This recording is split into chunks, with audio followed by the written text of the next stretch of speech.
Now, that was back in 1972 when that came out. Everybody was broke back, daddy. We was leaning in the D, you know. You with your boyfriend, he had a little thing to the side in the middle. The iron thing, he leaned and you leaned. While we was broke back, not broke back, but broke up, broke down. We was fly, super fly, doom, the Mac, all of that. But Goldie gonna work it out. The Shaft came in and taught us how to be law abiding. But shoot, them pimps come in and took over the scene. Listen, I told y'all last week we couldn't talk about OJ because nephew wasn't here, and the level of respect that I have for nephew means that we got to wait till this week. So we're talking about Orenthal James and the fact that he passed 2 weeks ago from cancer. Yeah. And he died quickly, didn't he? Did anybody know he had cancer? I hadn't heard it on any of the news or anything. Not a long-term thing. I think somebody knew maybe a few months before. Yeah. But not really. And, you know, when he passed, clear person said to me, well, he finally got what he deserved. I said, then what is that? He died. Excuse me? We all going to do that. Yeah. You can't get out of here without doing that. That was stupid. I'm tired of these people blaming OJ for not paying for Nicole's cocaine bill. That's what happened. He stopped paying the bill. Them MS-13 Mexican Mafia people came. They don't play. They don't care about color. None of that. They know that lady owes some money. It's a dude gonna be with her. Take them all out. Now see, I didn't know. What you said, nephew? The dude wasn't gonna be with her. The dude, he came at the wrong time. That's it. I believe that. Yeah. Now, mind y'all, believe he had been there before. Yeah. No doubt. To do some drugs with her. That's why the dogs wasn't barking. Right. They knew him. He's the young dude. That's no doubt. He had been there before for sure. I think so. And I think the sunglasses, here we go, conspiracy theories, though. I think they all went out to the dance recital and had dinner and whatever. And Ron went, that was one of Nicole's haunts, restaurant. And she left her glasses so that Ron would know that OJ would be gone the closest to come on by. And when OJ was paying the bill, I think that people told him, you know, we're going to do something to it. And he told, I ain't paying it no more. You do what you got to do. That's where what's that necktie thing when they almost took her head off? What they call that? Some kind of Italian necktie. Yeah. Mm-hmm. And I think what Ron did was he showed up at her house on the pretense of bringing them glasses. Because the kids was upstairs asleep. And Nephew Lawrence makes a good point. What's that point? What was that about? He wouldn't have killed her with them kids upstairs. I just don't think any man... He don't have to be in his right mind. He wouldn't have killed his children, and he knew. I mean, he wouldn't have killed his wife, and he knew their children was upstairs. I just don't believe that. I'm a believer that too. I think that the dope man came to kill Nicole, and Ron just happened to show up with the glasses, thinking he was gonna have sex, and instead he got axed. Mm-hmm. And yeah, he probably saw the act take place. Yeah. So when he came up, because I mean, you know, it's strange they didn't say that there was ever a scuffle between Ron and OJ. Come on now, they say this boy was 25 years old and into karate and this kind of stuff. And no OJ old and broke down. They didn't. Come on now, OJ would have to be a samurai to kill him, wouldn't he? Man, if you stepped on OJ's big toe, I'm telling you, he was going down. Listen. Yeah. I just don't think, you know, and everybody, you know, he did it, he finally paying for it. And I think that the civil thing that they had and they took all his stuff, that was wrong too. But I think that was to appease the clear people because he actually got away or was found not guilty. Now, there were some other things that Nephew and I discussed. I never heard the thing about the son being the one that did it. Yeah, that was my theory from the start because talking about OJ's son. Yeah. Yeah, Jason. The blood would match because that's his son. I would think that. Scientists would say that, I guess. You know, the blood, that's the only way it would come into contact with being the same blood, you know, because you get all this blood from OJ from one little cut on his finger. And as a diabetic, I know one little cut won't give you enough, you know, I can't even read my insulin sometimes. Yeah, so I never believed that. Then I've also heard that Jason never liked Nicole. Because he broke up. She broke up their family. Yeah. Right. He has beat up other women, and they say he cut somebody. So he has a little bit of some kind of military training and some kind of deal. I'm not really straight on that, but it has something to do with weapons. Mm-hmm.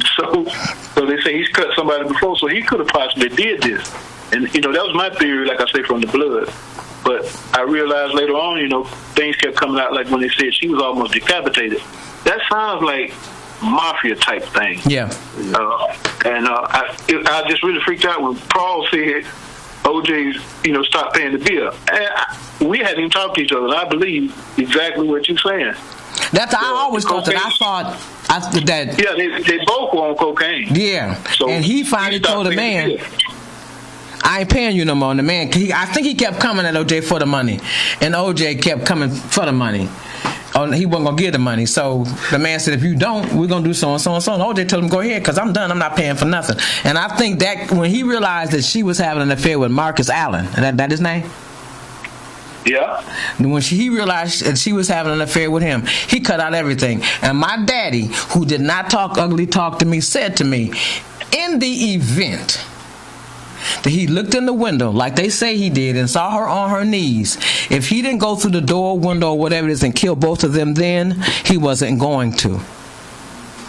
Now, Mark Furman, whatever his name was, I think he was just somebody that was determined that OJ was going to go to jail for this. I'm like, I heard this comedian, and I never thought about it until he said it. They had all this evidence against OJ for committing this crime. They had too much evidence. I mean, there was blood inside the car, outside the car, and the glove at one house, glove at the other house, hat on the body. And Don D.C. Curry, and when you get through laughing at what he says, the bottom line is they just had too much evidence. You had to be dumb, blind, crippled, crazy to leave all that evidence. Like he said, OJ couldn't have done it. The OJs couldn't have done all that wrong. Yeah. They could not have left that much evidence to be found. I said, and why would he leave town? Because he was already scheduled to leave town. Right. So I never thought that he did this. I never thought that. But I thought that clear people were like, they turned it into the race thing, the black against the white. It was okay when he was OJ, he was the Jews running to the airport, Hertz, rent a car. But the minute he messed around, as a matter of fact, Nicole was underage when they got to start messing around. She was a waitress, and her father, and they were just OJ crazy, the Juice. And that's what, like nephew Lawrence said, when the Juice was in Buffalo, everybody was, we loved him because he was our hero. But he at some point in time forgot that he had melanin in his skin. Yep, he took a walk on the wild side. On the white side. Took a walk, and we took that walk on the white side, saying you can be over there. You be that guy. We just love you. You're our guy. Golly, gee whiz. Until you make one error, and then they'll let you know.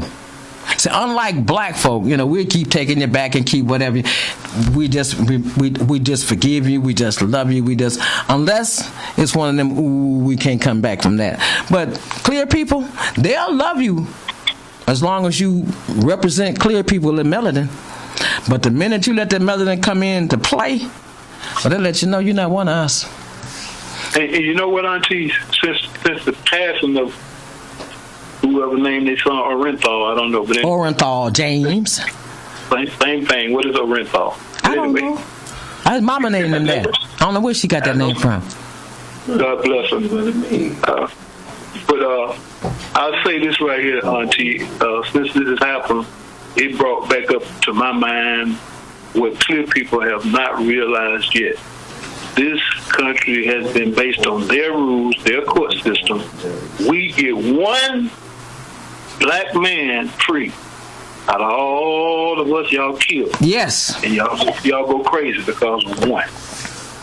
Your system, your courtroom, your rules. We get one black man free, y'all go crazy. They go crazy. Yeah. I mean, that to me was what I call the Great Divide, because when the where they came down, America split in two pieces. You could look around and see the looks on people. We were screaming and hollering, jumping in the street, and yeah. Although he wasn't black, he wasn't claiming to be black. He was ours. We was taking him in then.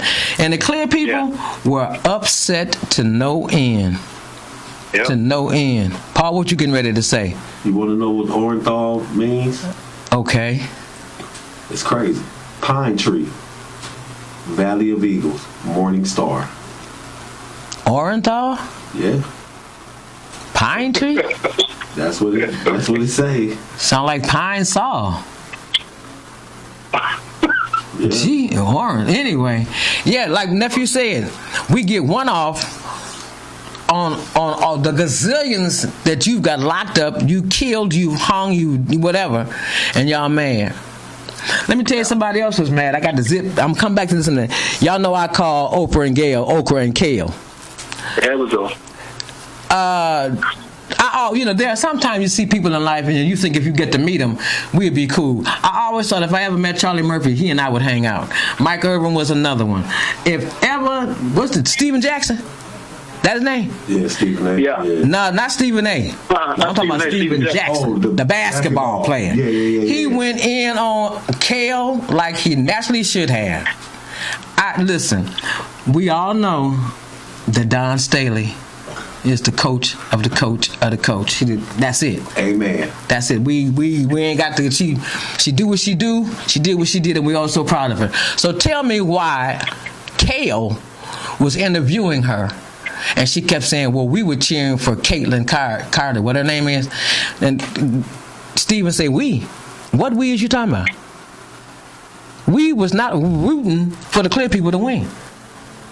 She had the unmitigated, Paul, stop looking at me like that. The unmitigated gall to tell him, tell her, how'd you think you pulled it off? Because we were pulling for Caitlin. Who is, because Caitlin go to Tennessee? No, she go to Iowa. Iowa. We were pulling for Caitlin. Who is the, Steven say, he said, y'all give her a pass because she's supposed to be black journalism. I never gave her a pass. I never liked Okra, and I never liked Kale. So for her to be on TV talking about yada, Steven said, who was you? He was, the boy's hair wasn't combed for the first time. He had a baseball cap on. He just didn't look like the Steven I'm used to. Because he was fired up. Nephew, did you see that? Yeah, and I was rooting for Dawn Staley in South Carolina because I didn't want the girl to win. Exactly. It's not because she clear. It's because they boosted her up to something that's just beyond what they would have done for somebody that was our coach. You know what they call that? That's the Great White Hope. Uh-huh. Oh, yeah. That's the Great White Hope. You know, she's about to be the Larry Bird of the WNBA. Yeah, probably. And let me just say this before women come at me. I like my basketball with testicles. I don't, them give me a ball and some balls. I don't follow the WNBA. I only follow women's college basketball because this was going on. I'm not one of those women that feel like we should be equal in any and everything that we do. I don't want to. I'm not finna watch the WNBA. I'm gonna say this, and I hope people see me with my silly fingers up and all that, because until they start dunking and moving like the men do, this is a fad.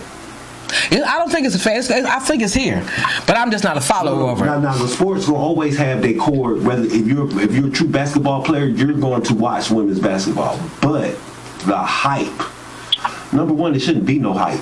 It's like, man, pay them women. Period. Well, they don't even make a third of the money that the men make. Yeah. But I guess they don't push it. It's not like, it's relatively new. Yeah, and you don't really get. You may not have the consistency of the amount of people, but they bring people. They're not giving them the share like they give the men, like on media. But they're not pulling it in. They're not putting in, absolutely. I was going to say they can't pay the ladies quite like that. Yeah. Because they're not making that kind of money. You know, if you're only putting 5,000 people in an arena every night, that's nothing compared to what the NBA gets. You know, right? So it'd be hard to pay them. I think right now the highest salary is what, $250,000 Yeah. Really? In the WNBA? It's only $250,000. But they could offer them stuff. They could offer them stuff like, pieces of the merchandise and stuff like that. To. Well, I'm sure they do now. I'm sure they do. Some of them gonna get that girl gonna get a bunch of endorsements. That's what she's. Oh yeah. Now she's gonna be straight. Her, Angel Reese, they gonna have endorsements. I'm happy for them, like I said, but I don't want nobody calling to the radio station and calling me or jumping on me. I'm not. Women playing basketball don't excite me. When I go to watch the ball, I'm looking for. That's like watching the horses run for me. But a female should not have to do something like. What is she doing? Go to Russia. You need to close that door, baby. Now I asked you to close that door and lock the light on. I wouldn't say that. That was Paul's wife. She gonna think I'm mean, but I don't know nothing. Anyway, back to. But nobody. That just threw me all off. I know it did, because I was shocked the door open, because I'm like, what the Sam Hill going on? I know when I'm in here, you don't come to the door. Anyway, it ain't like I'm all of that, but rules is rules. I'm just not a follower of women like that. I don't like women's nothing. The only two women I'm going to watch is them girls when they playing tennis. I'm strictly dickly. I don't want to see women doing stuff. Track all day. Oh, okay, well, maybe I'll watch track, but track don't really do it for me. I need more action. I need more team. I need some good stuff to make me, You just want to see some beards, just some short pants. Got young men in short pants, and if they young men in short tight pants, that's a plus for me. I'm here to tell you, I'm going to call it like it is. Football coming. Football, I'm telling you. I can't watch baseball, because baseball is boring to me unless I'm playing it. And then the men in baseball, to me, I don't see the athleticism in it because they're so big. They got big butts, big bellies. And big steroid users for some reason. I don't know. There's more steroid use in baseball than there is in football. I don't get it. See, the only time I watched golf was when Tiger was playing. Other than that, watching golf was like watching snot run. Now, talking about a women's sport that's a little bit more interesting, that women's golf. Paul, you have Hodo ways. Women could probably be doing nothing and you be watching. No, definitely not. Okay, tell me why. But no, it was just like this little clear person lady. She was hitting some amazing shots. I'm not watching golf if Tiger ain't playing. So what would make me turn the station to watch golf?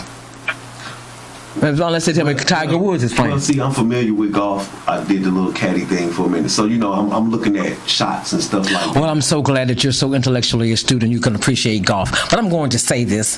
I'm not. Well, hey, I'll watch Tiger when Tiger say he black. How about that? Well, then you finna stop watching that. Start saying he was Caucasian and all that stuff. They always, what are you doing with that? What's that noise? Nephew? He's laughing at you and Paul. Sound like you must be hitting the phone or hitting the desk or hitting something, because your mom. Maybe I hit something. Yes. Maybe I did, but I'm laughing at you two. Y'all having a ball. I'm telling you. But I don't get it. I'm not watching no women do nothing. Now see, somebody like a young kid right now tell you just nasty, but. Yeah, he be right. He be right. The young kid be right. I'm nasty. What the filthy McNasty, nasty McFilthy? That would be me. Because all I want to see is what I want to see. I'm not interested in, like I said, I follow this girls' basketball because of what was going on. But other than that, I'm not, I followed college ball, and I had to go back to college ball because I was beginning to lose my interest in the NBA because I didn't know where these people was coming from. We don't have stars like we had back in my day when I was watching. So now I got to go back to college and kind of follow them into the NBA to see who I think I'm making, who not gonna make it, and that kind of stuff. Because it's not as interesting as it used to be. We don't have, like I said, I didn't come across a Larry Bird in college this year, other than the clear girl. And y'all said she the next Larry Bird, but she could be the Larry Bird in the WNBA. Right. See, and what I don't ever want to happen is they mix them. But that Cheryl, what was that? Cheryl Miller? Cheryl Miller wanted. That won't never. She wanted to play with this man so bad. That's because she beat her brother, but that don't mean nothing. That she taught her brother, and she looked like her brother, and she probably more manly than her brother. But so what? Now you talking about it really ain't gonna be no women in basketball then, because they don't move. All of them can't move like the men. Like I've been watching this past playoffs. No, that'll never happen. The playoffs, man, these dudes moving way faster than they used to in the 90s. The plays is way faster, and I'm looking like. But they softer. Yeah, well, they're teaching them flopping. They're teaching them acting.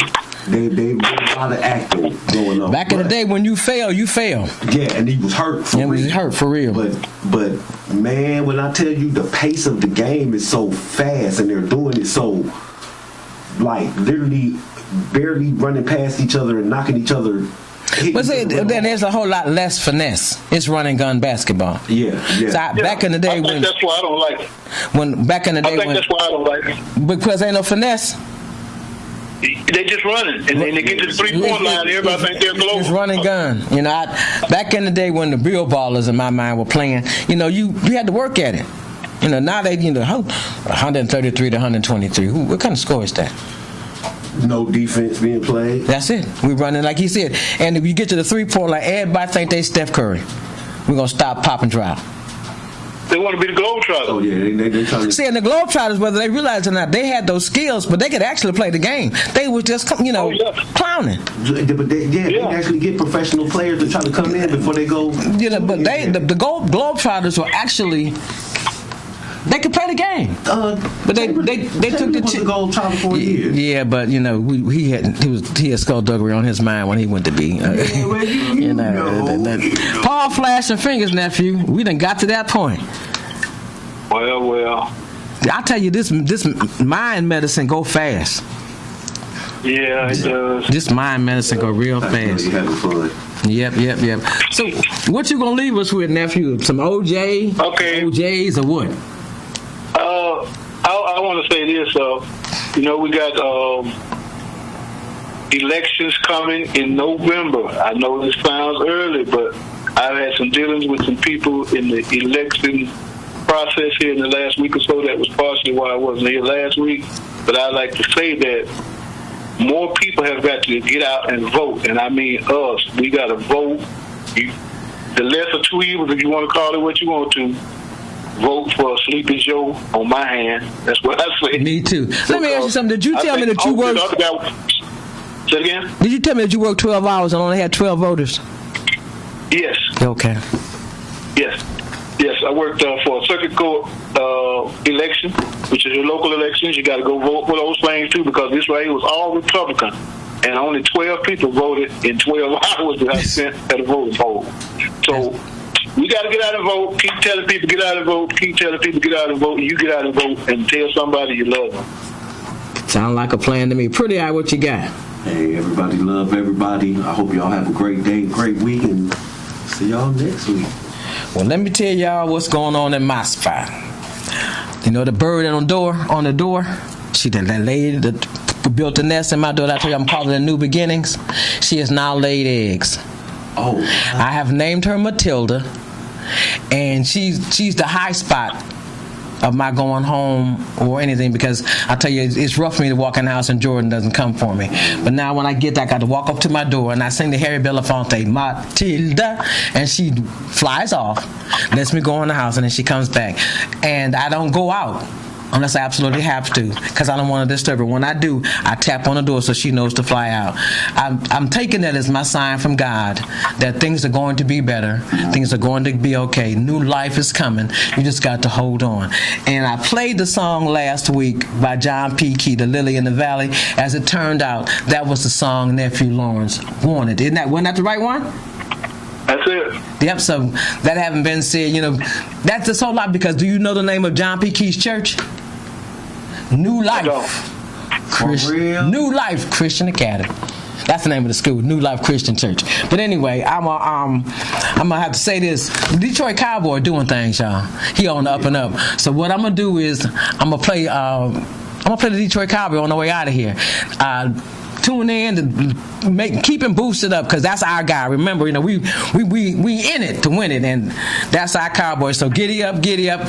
Me, Dorothy, Toto, the Cowley Line, the Tin Man, nephew Lawrence. Thank God he's back. Pretty Eye Paul. We are off. We are off the City Wizard. We're leaving here with the get up. We giddy up with the Detroit Cowboy. I don't know why I want to call that song Giddy Up, but it's called Detroit Cowboy, and you got to listen to him on all platforms. Remember, you heard it from us, and we talked to him first. Love you to life. We out. What up, Doe?